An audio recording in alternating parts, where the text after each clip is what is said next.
So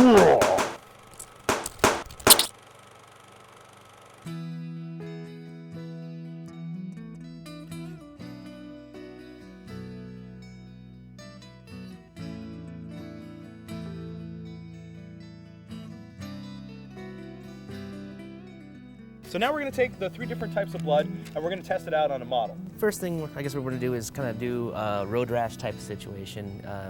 Pretty simple, just a lot of blood. And we're going to start with kind of that thicker dried blood that I had, just kind of as a base. Now this will be kind of afterwards, like maybe half hour to an hour after it's been done. So there's going to be a lot of dry stuff, there's going to be a lot of wet stuff, just depending on the severity of the cuts. So I just use my fingers with this and just dab. Really not a wrong way to do it, just make it look real. Do you look at a lot of photos of actual wounds to get inspiration for stuff? I do sometimes, yeah. Most of the time, it's just kind of a free-form type of thing. Yeah. But it's interesting, I don't know if the audience can tell this, but it always looks a lot better on camera. There's something about the camera that takes the blood and it makes it looks different than it does in real life. And it makes a lot of difference when it comes to the different layers. Correct. Now we'll just start with the stipple sponge with some of the blood gel and we'll just do some scrapes here and there.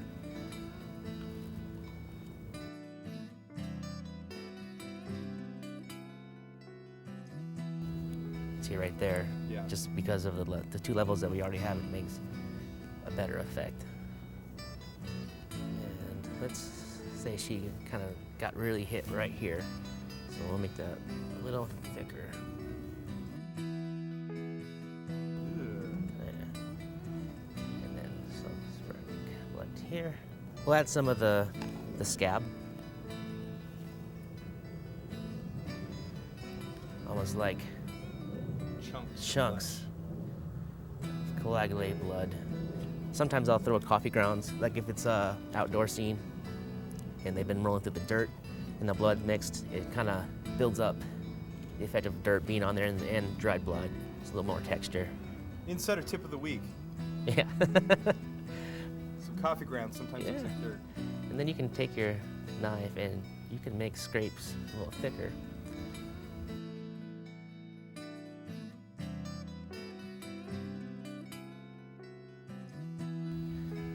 And then once you got that, and let it dry just for a little bit so it kind of sets up, that gel will set and it will dry to a shiny gelatin type of thing. And then we'll just come back here with the sponge. And you can always go back and touch up areas that don't look quite right. All right, and then after that's done, you want to put your runny blood. And I usually apply it with a syringe. It's easier than just dumping the whole thing on there because it's easier to control. Yeah. And where can you get a syringe like that? Just pretty much any... At the dollar store. Yeah. These are actually turkey basters. There you go. You can get expensive ones, metal ones, and I have a few of those, but if you're just doing something really cheap and you don't want to mess up your stuff, I mean, this is just fine. It works good. And it's good for blood tubing, too. We can get into that at another time.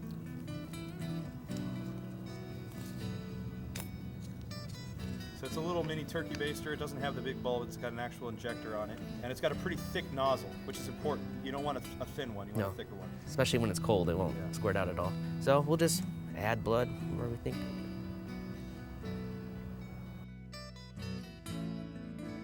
So now are you trying to kind of put it in the darker spots so it runs from... Yeah, like it would be a cut, and then the blood would be running from that wound there.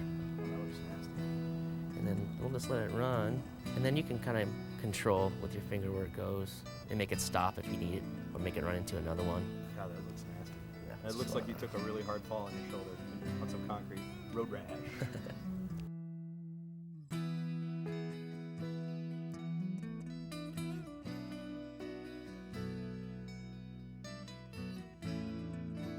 Basically, you can just keep on adding until you think that's enough. Can you cheat it to your left now? Let's see the backside a little bit. Wow. So yeah, I mean, you can tell that was less than 10-15 minutes, and we've got a pretty good effect going already. It looks pretty real. I mean, I'm just gonna point on camera so you guys can see. See how red this is right here? But it's completely contrasted by the darker bits on the either side. So to me, that looks more realistic than if you were just to have that entire color look through the whole thing. The light's reflecting off it. So basically, like with a lot of art, you got to put some paint on the canvas, and then you got to play with the paint a little bit. Correct. And you got to make it look the way that you feel like it's looking gooey and nasty. And that looks good.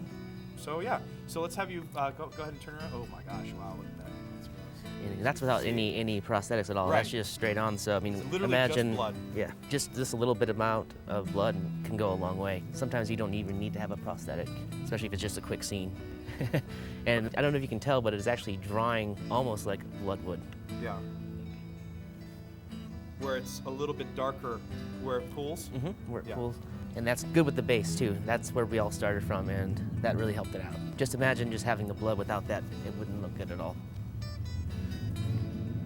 Looks really good. All right, so I just wanted to show the audience again real quick just how easy this stuff does come off. We got a couple wet naps here, and it's coming right off. If you're not going to put the blood in your mouth, you can add a little bit of detergent to the mixture. What kind of detergent? Like liquid detergent? Yeah, liquid detergent. So like for your laundry or for your dishwasher? Dishwasher. Okay. Or sink. Okay. Okay, cool.